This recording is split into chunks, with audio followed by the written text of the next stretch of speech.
மாமியாருக்கு மருமக மேல எவ்வளோ பாசம். இங்க ஒரு மாமியார் மருமக கிட்ட நேரா கிச்சனுக்கு போ, அங்க தீப்பெட்டி இருக்கும், அதை பொறுத்துன்னு சொல்றாங்க. நான் கிளம்பி வெளியே சொல்ல கேஸ் வாசனை வந்தது.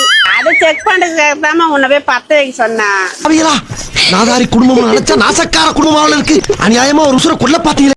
இங்க ஒரு ஹஸ்பண்ட் ஒய்ஃப் கிட்ட இங்க வா, உங்க அம்மா அப்பா எல்லாம் வந்திருக்காங்க, அவங்களுக்கு டீ வேணுமா காஃபி வேணுமான்னு கவனின்னு சொல்றாரு. அதுக்கு அங்க யாருமே இல்லைன்னு ஒய்ஃப் சொல்றாங்க. அப்புறம் என்ன மைத்துக்கு ஃபேன் போட்டு விட்டாங்க.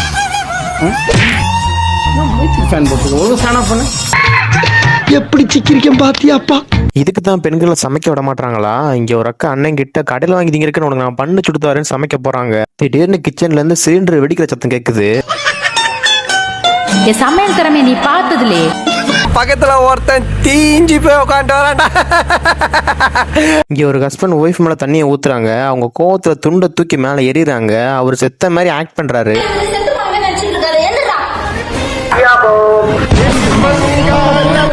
நான் குமார் அவசரப்பட்டிய